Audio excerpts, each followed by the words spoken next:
Y luego hice un ensayo. Les voy a decir cuándo creo que sí tienen endocaritis y cuándo creo que no tienen endocaritis. ¿Y qué es lo que pasaba? Cuando yo decía que sí tenían, ellos también decían que sí. Y cuando yo decía que no tenían, ellos también decían que no. Entonces, sí los puedes hacer. El otro problema es los hemocultivos. Entonces, los hemocultivos requieren todo un proceso. Eso ya lo vimos en la clase de laboratorio, pero nada lo vamos a tomar. Entonces, al paciente se le toman las muestras, se meten en esos frascos gorditos y entran al aparato. Y en el momento que el aparato detecta, ustedes recuerdan que se incrementa el CO2, entonces prende el foquito, como pueden ver ahí en la primera puerta. Entonces sacamos el frasco y lo sembramos en la placa. Y a las 24 horas vemos qué pasó con la placa. ¿Qué pasa si es un organismo fastidioso?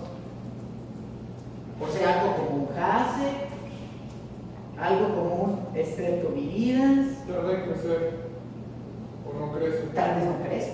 Entonces, ¿qué voy a meter aquí a la plaquita para identificación? No puedo meter nada. Entonces, esa es otra razón por la cual tenemos endocaritis con cultivo negativo. ¿Cuál es la opción?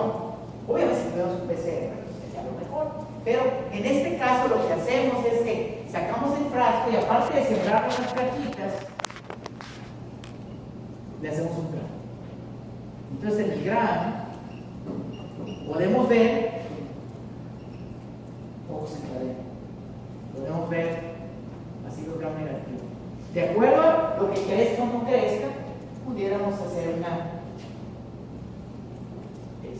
correlación con la clínica. No es lo mejor, pero en estos laboratorios del inframundo muchos de los tenemos. El problema de muchos laboratorios es que por no aceptar sus limitaciones, esos hemocultivos los van a dar como hemocultivos, porque no creció nada en las placas. Entonces, eso le va a perjudicar al paciente. Yo prefería que me dijeran, doctor, le dimos estreptococos en el grano. Yo ya sé que le voy a dar penicilina. Pero si me dicen, están negativos, ¿qué le doy? Está bastante complicado. Entonces, los hemos nos ayudan para muchas cosas. Primero, porque ya vimos, hay organismos que te dan el diagnóstico endocardítico. Te permiten hacer un tratamiento apropiado. Te dicen cuánto debe durar el tratamiento. No es lo mismo tratar un Staph aureus, tratar un MRSA que un MSA, tratar un enterococo. Cada uno tiene un tiempo y tiene un esquema diferente. Por supuesto que también te ayuda a decidir si lo operas o no lo operas. Hay pacientes que pudieran, de acuerdo a esto, tratarse incluso ambulatoriamente. Entonces, los gérmenes que habitualmente causan endocardititis, ya vimos. Si es endocardititis de válvula nativa, son los tres grandes: Streptovirus, Staph aureus, enterococos. Si son de endocarditis de válvula protésica, temprana, Staphylococcus aureus enterococcus. Es más o menos lo que ustedes pueden ver. Aquí tenemos un tutti frutti, pero lo más común es que sea Staph aureus y Streptococcus.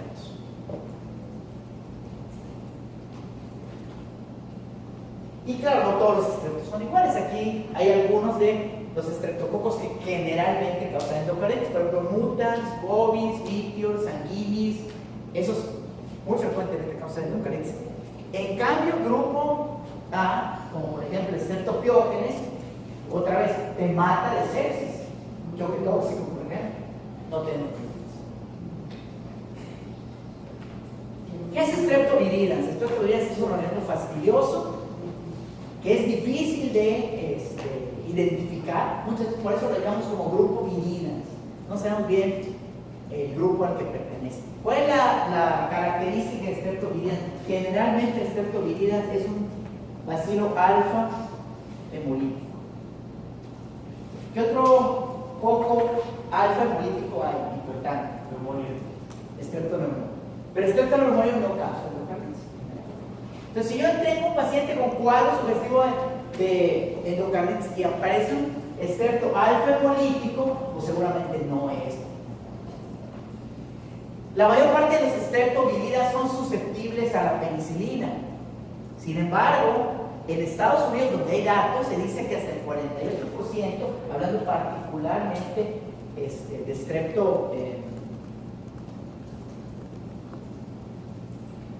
streptomitis, pueden ser resistentes a la penicilina. Este dato no lo sabemos bien en México. Y aparte hay estreptococos que son deficientes, particularmente dos que se llaman Aviotrophia y Granulincatela. No les voy a contar eso. Pero son organismos que requieren de algunas vitaminas, algunos nutrientes especiales para poder crecer. Entonces, si yo no tengo manera de adicionar eso a mis placas, posiblemente no vaya a pasar. Entonces, a veces encontramos esto, pacientes que tienen lo que parecen bacilos gram positivos, y lo que hacemos para tratar de que crezcan, porque no tenemos vitaminas para adicionar, lo que hacemos es que le ponemos Staph aureus. Una estría de Staph aureus es la prueba del satelitismo. Entonces, como pueden ver, alrededor del Staph aureus crece el estrepto, porque el Staph aureus degrada los eritrocitos, permite que salgan los nutrientes y entonces ya me crecen los estreptos. Pero eso no todo el mundo lo va a hacer. Staph aureus es el otro organismo importante. Como ya saben, un coco gram positivo que se agrupa en racimos, puede ser más bien es catalasa positivo, es coagulasa positivo. ¿Qué diferencia hay entre un estafilococo no aureus y uno que es aureus?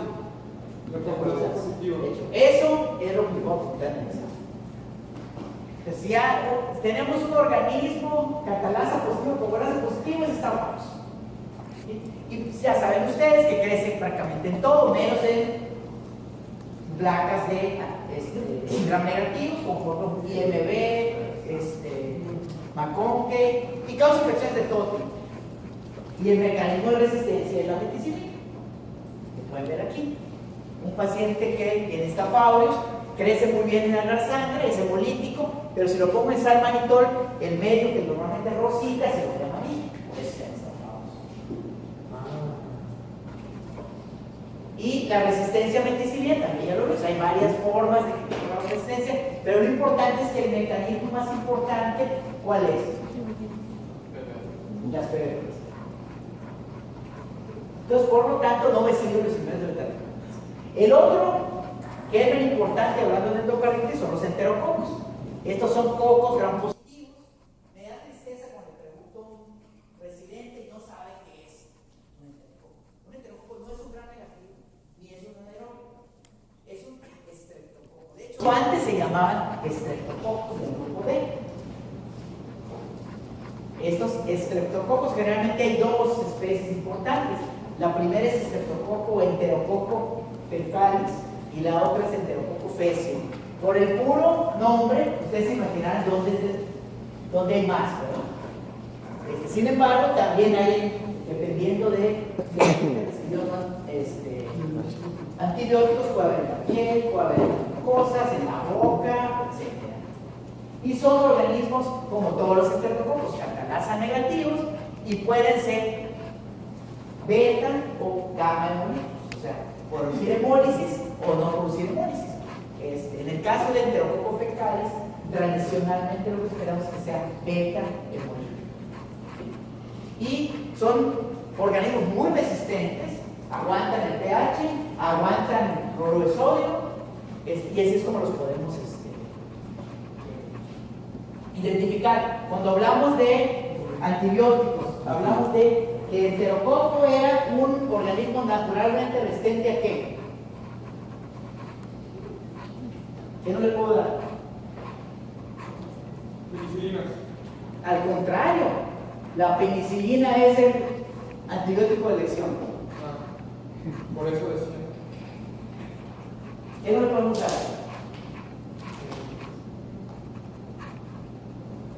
Eso es lo que hablando de los enterococos.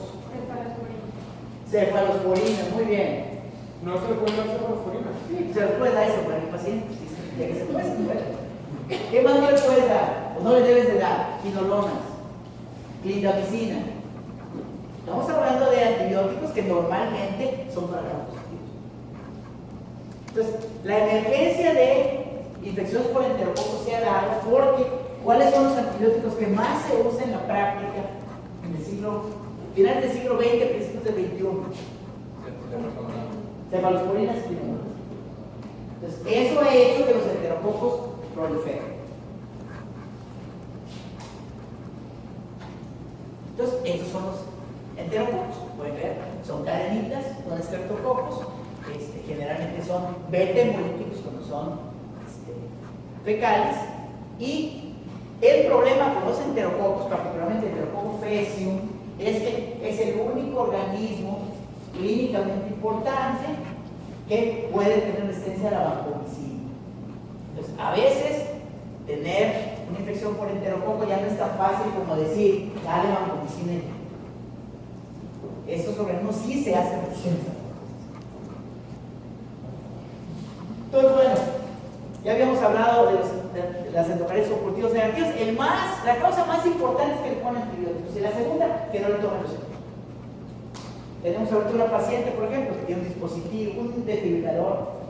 Pusieron en Estados Unidos hace 2 años, hace una infección de la bolsa del desfibrilador y dicen los cardiólogos que no tiene infección porque hicieron un eco y los cables se ven bien.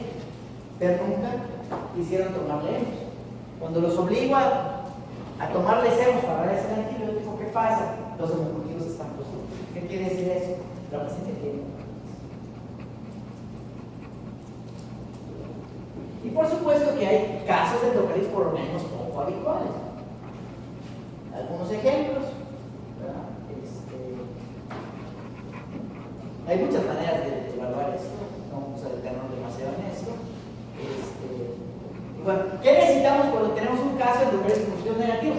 Si el paciente está estable, lo que debemos hacer es quitarle los antibióticos. ¿Qué pasó con esta señora del DAI? Le estaban dando antibióticos y no le tomaban los hemos. Y luego le tomaron un hemo con antibióticos, obviamente no salió. Como la paciente estaba estable, le quitamos los antibióticos 48 horas, le repiten los hemocultivos y ahora sí ya estamos.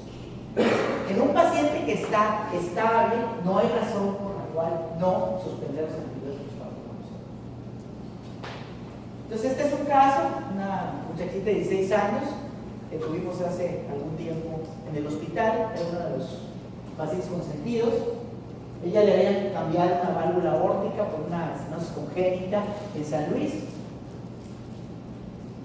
Y las pocas semanas de haberle cambiado la válvula, desarrolla fiebre, anemia, trombocitopenia, pierde peso, le crece el hígado, el vaso, tiene hemoglobituria, puntos de llano y le aparece artritis. O sea, era una endocarditis tenía. La mandan al hospital, le encontramos defectaciones en la prótesis, en el tracto del VI. Los hemocultivos están negativos, pero de acuerdo a la política que tenemos en el hospital de que los hemos se siguen por 3 semanas, sino como lo hacen en el privado, en los hospitales, que a veces son 3 días o una semana, no mucho. A las 2 semanas encontramos que tiene un vacío gram positivo, VAR positivo, y alguien dice, tiene tuberculosis, endocarditis por tuberculosis. Y no, nos ayudan en el universitario y ahí podemos detectar que se trata de un microorganismo. La paciente fue tratada durante 6 años con recaídas frecuentes y falleció porque tenía un organismo muy difícil de ver. Y esta es la microfotografía electrónica del microbio. ¿Qué hubiera sucedido si no tuviéramos la política de seguir los hemocultivos por tanto tiempo? Esto jamás nos hubiera ocurrido. Obviamente que vivió 6 años porque le damos tratamiento específico, pero si no hubiéramos sabido qué era esto, no hubiéramos dado ni tetraciclinas, ni quinolonas, ni aminoglucosas. Y esta es la cromatografía que nos hicieron en la universidad. Embolismo, ya para terminar, es una de las complicaciones más temidas de la endocarditis. Y desafortunadamente 4 de cada 10 pacientes que tenemos en el hospital llegan con algún tipo de embolismo, que puede ser periférico, que puede ser renal, que puede ser hepático, que puede ser pulmonar, o lo más terrible cuando sucede el embolismo cerebral. Y también hemos evaluado eso, ¿verdad?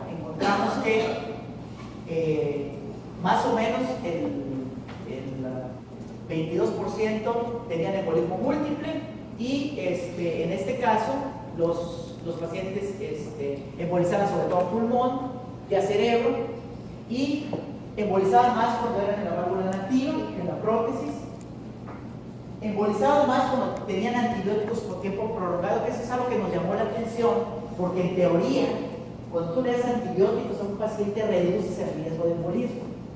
Pero claro, depende de qué antibiótico le des. Si le dan levofloxacina, ciprofloxacina o cualquier porquería que termine con floxacina, que no le pega ni al staph, ni al enterococo, ni al estrepto, ¿qué es lo que va a pasar? Pues el paciente emboliza más. Vimos más embolismo derecho, muchos embolismos con Staph aureus. De hecho, para nosotros Staph aureus es un criterio para operar a un paciente. Y por supuesto, embolizan más los pacientes que no se operan. Entonces, pueden ver que vimos muchos embolismos a pulmón, algunos de ellos embolismos paradójicos, pacientes que tenían endocarditis izquierda y tenían embolismo pulmonar. Entonces, este es un caso de una endocarditis con un embolismo esplénico. Ahí pueden ver las lesiones e impudencias en el TAC. Y bueno, se habla mucho del tamaño de la vegetación. De hecho, me comentaban un caso que tuvieron aquí en el Zambrano, que estaban discutiendo que si lo operaban o no. El paciente tenía una endocarditis aórtica con una vegetación de 2 centímetros. Dice 2 centímetros que embolizar. Entonces, lo que dicen los que saben, ahí me retiro, que no sé, no tiene nada que ver el tamaño.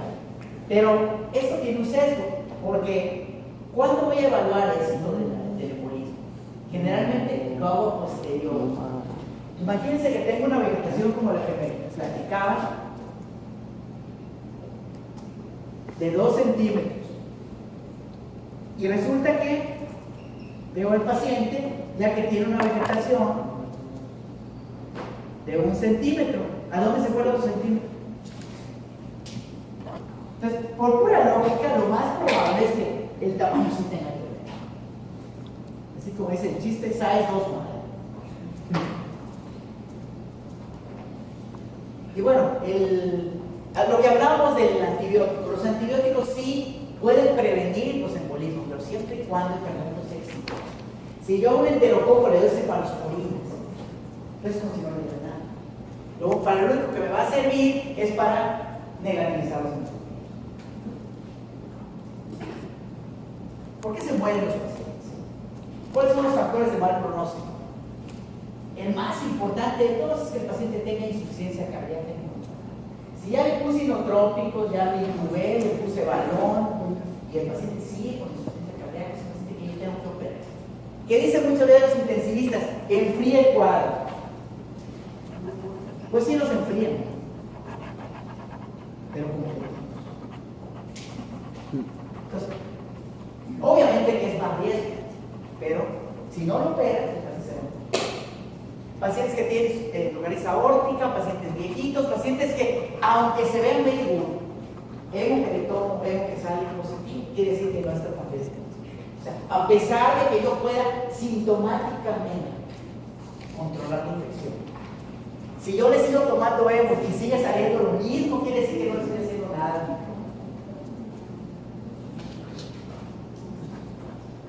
¿Cuál es el germen más mortífero? Eso es poco en el examen. Por mucho, está famoso.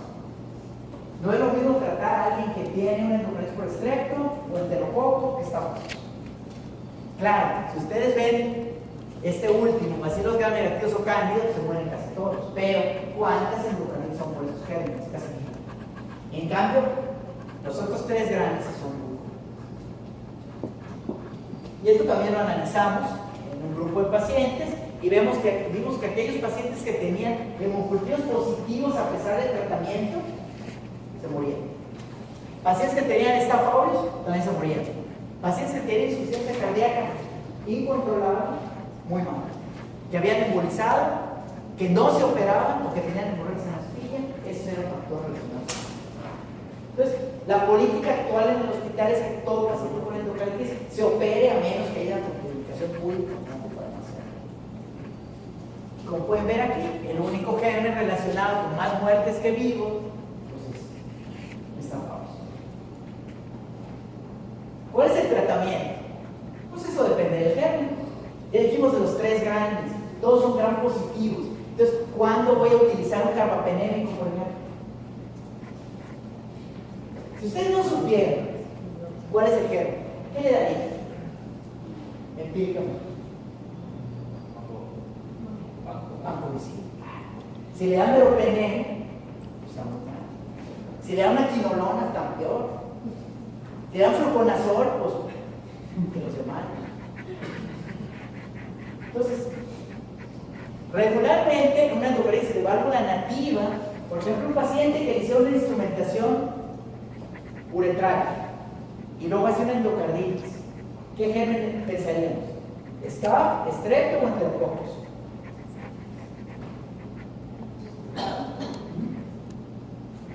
¿Le destaparon por ahí? ¿Seguro? ¿Pero qué procedimiento y todo? O una mujer, aquí abajo. Una mujer que tiene una endocarditis después de una cesárea o un grave. Tenemos un Enterococcus. Estamos cerca del intestino. Entonces, ¿qué no le puedo dar? Cefalosporina. Entonces, ¿qué le doy? Un penicilina. Ahora, es un paciente que nos ha pasado. Un diabético tipo 1 que se inyecta insulina. ¿Qué pensarías? Entonces, ¿qué le da? Vancomicina.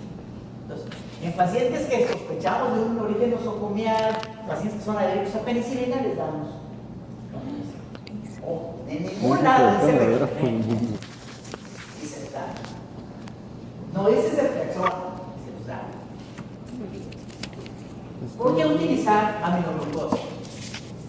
Los aminoglucósidos son antibióticos que sirven mucho para limpiar la bacteria, aunque no son tan buenos para gram positivos. ¿Cuál es el problema que tienen los aminoglucósidos? Que la pared de los cocos es impermeable a ellos. Entonces, ¿qué necesito para que el aminoglucósido pueda entrar aquí a los ribosomas? Necesito, si a ustedes les gusta el fútbol americano, necesito que llegue un fullback, una buena línea ofensiva, ¿sí?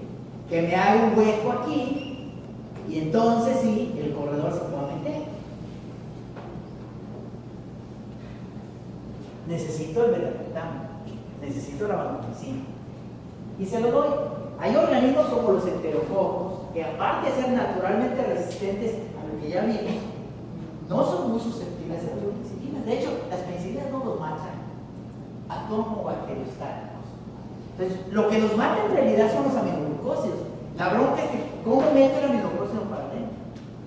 Por eso, en el caso de los enterococos, es el único caso en el cual hay que dar el aminoglucósido no por 3, 5, 7 días, como pasa con Staph aureus o pasa con Streptococcus. En el caso de los enterococos, le tengo que dar el aminoglucósido todo el tratamiento. Pero eso implica 6 semanas de tratamiento por riñón. Y peor, si es un enterococo resistente a penicilina, ¿qué le tengo que dar? Banco. Entonces mejor llama al nefrólogo para que le dice. Tristemente sí. ¿Por qué no utilizar otros antibióticos como por ejemplo el inesolid o la chinocristine? Porque son antibióticos bacteriostáticos. Y esta enfermedad, como muchas otras enfermedades graves, infecciones graves, requiere de antibióticos bactericidas. Ni el inesolid ni los macrólidos ni la clindamicina son bactericidas. Entonces, ahí es donde entra el cirujano. Cuando un paciente tiene insuficiencia cardíaca, cuando un paciente tiene una infección por un organismo que no puedo erradicar, cuando tiene abscesos, pues no me queda de otro, o tiene una prótesis, tengo que pasarse a la cirugía. Y entonces sí, cuando hay estos criterios, que ya vimos, hay necesidad de una cirugía. Si no, el paciente va a fallecer. Y ahí pudiéramos incluir, ya decíamos, las vegetaciones mayores de 1 centímetro, el que haya varias válvulas afectadas, que eso habla de más insuficiencia cardíaca, o que haya enterococos, por lo que ya vimos. Me voy a chutar 6 semanas de antibióticos, lo voy a dejar con diálisis. Pues mejor lo dejo. ¿Y cuándo operar al paciente? Esa es una discusión eterna con los cirujanos. Pero los que saben de eso dicen que mientras más pronto, mejor la cosa. Particularmente los que cumplen con los criterios que ya vimos. El más importante, pues, es insuficiencia cardíaca. Entonces, cuando vemos esto, la diferencia que hay en la mortalidad cuando utilizamos tratamiento combinado, cirugía y tratamiento médico contra puro tratamiento médico, pues se puede ver claramente que lo que conviene es operar. Y bueno, esta ya es la última diapositiva, la prevención del miocarditis. Hablamos de la prevención en dos aspectos. Uno era cómo evitar que se forme la endocarditis trombótica no bacteriana. Ya ha habido muchas propuestas. La más aceptada, aunque no del todo, es que pudiéramos, como la mayor parte de los trombos están formados con plaquetas, pudiéramos darle a un paciente que tiene factores de riesgo, por ejemplo, una prótesis, vasos, un catéter, una cardiopatía, darle aspirina. Que eso va a evitar que se peguen las plaquetas y va a disminuir el riesgo de que exista una endocarditis. No es universalmente aceptado, pero nosotros generalmente se lo recomendamos. Si no hay algún antecedente o alguna situación que les contraindique utilizar antiparasitario. Sin embargo, también hemos tenido pacientes que tienen enfermedades congénitas de la agregación plaquetaria que es la endocarditis, o sea, no es 100% seguro. Y el otro punto importante, sobre todo para aquellas personas que tienen problemas congénitos, es los procedimientos. Y aquí es donde vienen, estas son las últimas guías, que como pueden ver tampoco son muy nuevas, sobre la prevención de enfermedades infecciosas con antibióticos para evitar la bacteria. Y desafortunadamente los gringos, con la barra de que están evitando la resistencia, han ido quitando las patologías que ameritan profilaxis. Básicamente dejan los pacientes que ya tuvieron los pacientes que tienen una patología cardíaca que les predisponga una insuficiencia cardíaca, o que tengan una insuficiencia cardíaca mayor. Incluso aquellos que tienen prótesis, los quitan de él. Y el argumento es muy sencillo. Dice, si tú te lavas los dientes y te toman EPOS, o dicen titulación, o te hacen PCR, encuentran bacterias de la boca en tu sangre. Entonces, ¿de qué sirven los antibióticos? Eso es lo que ellos dicen. Pero, diciendo, bueno, el problema es la resistencia. Si yo le doy ampicilina o amoxicilina a un paciente como prevención de endocarditis por un procedimiento dental, esto puede ser que genere resistencia a penicilina. Nada más que, ¿cuánto le voy a dar de esto? Le doy 3 gramos dosis 1. Si alguien tiene dolor de garganta, que muchas veces no es por estos, ¿cuánto tiempo le dan la ampicilina o la amoxicilina? Le dan 2 gramos diarios por 10 días. ¿Por qué es como se combate? ¿Qué es una estupidez? ¿Para qué tratar una infección viral con antibióticos? Entonces, la experiencia que nosotros hemos tenido, que como ya les comenté, mujeres que les hacen una cesárea y hacen endocarditis, según esto, no me enfermo. Personas diabéticas que se inyectan insulina y les dan endocarditis. Entonces, en realidad, sí si el paciente tiene una patología que condicione flujo turbulento, yo creo que debe decir. Otra vez, es una mayoría de cosas. No va a afectar en nada el y algo que es bien importante, como dice aquí, 22%, uno de cada 5, los pacientes aceptan que les hicieron algo en los últimos 6 meses. Les quitaron un mueble, les hicieron una ortodoncia, les hicieron una cateterización urinaria, les operaron el apéndice, les hicieron una cesárea. Entonces, sí hay relación. Incluso muchas veces el tratamiento empírico, así como les puse el ejercicio de la mujer que tiene una cesárea o el hombre que le hace una RTU, ¿qué piensa? Generalmente se asocia el que le sacaba una muela tiene estreptoviril, el que puso un marcapasos tiene estafados, el que hacía una instrumentación uretral tiene una enfermedad. Casi siempre se relaciona, o sea, sí tiene que ver.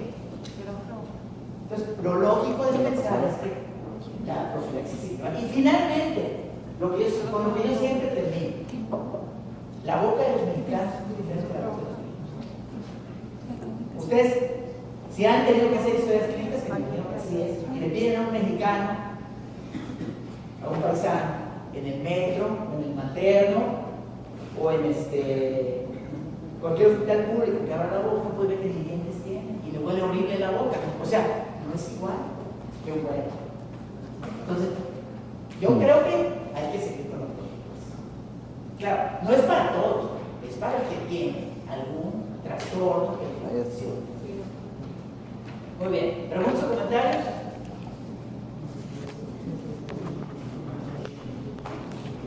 Muy bien.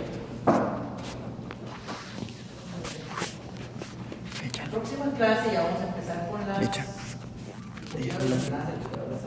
Todos los alumnos de medicina en tecnología. Muy bien. Muy bien. Bueno.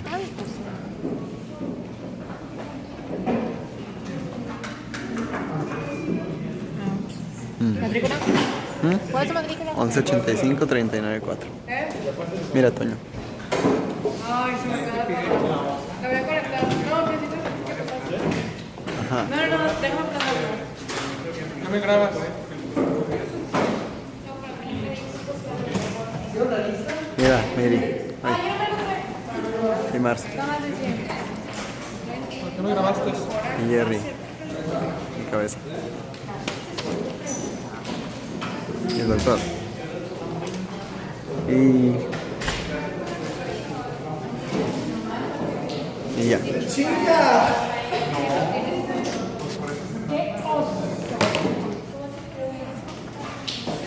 Es que se acabó la clase y todavía me queda tiempo de grabación.